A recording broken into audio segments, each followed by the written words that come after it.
कोण आलाय बरोबर? डॅडी. बोलवते ना डॅडी. वाव.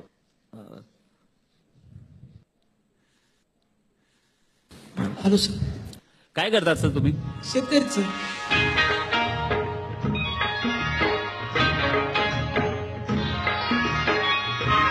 मला वाटतं महाराष्ट्रातलं सर्वात महत्वाचं काम तुम्ही करताय, कारण आज शेतकरी आहेत म्हणून आपण सगळे आहोत. आमच्या सगळ्यांकडून तुमच्यासाठी एक वाटा.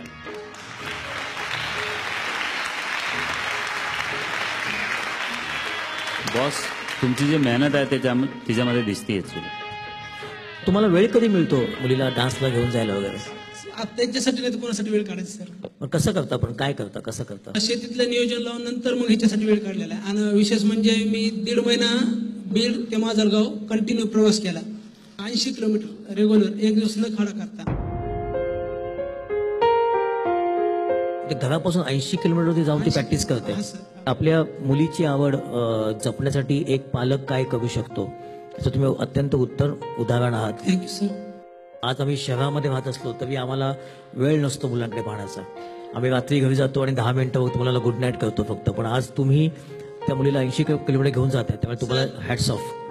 ग्रामीण भागातून आम्हाला जे ही संधी भेटली सर, ती माझ्यासाठी भरपूर मोठी. आता मी माझं किती कष्ट केले मी आता मंचावर सांगू शकत नाही.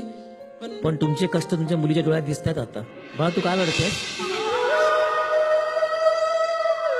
तुझे बाबा जगातले सर्वोत्तम बाबा आहेत, बरोबर? सर्वात मोठे बाबा माझे.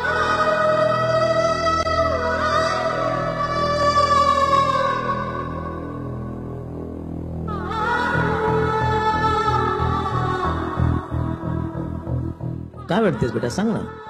ही अभिमानाची गोष्ट आहे, ही आनंदाची गोष्ट आहे. आज संपूर्ण महाराष्ट्र जे वडिलांची मेहनत पाहतोय आणि आज ती तुझ्यामुळे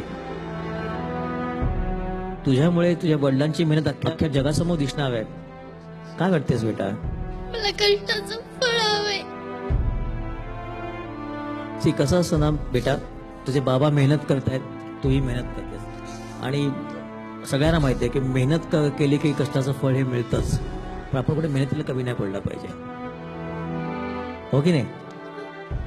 हे जे पर्टिक्युलर स्टेज आहे त्या समज आम्ही तुला म्हटलं देऊ शकलो नाही, तरी पण एक फ्रेंडशिप किंवा तू फ्रेंड म्हणून आमच्या खूप क्लोज टू हार्ट आहेस या मोमेंटला.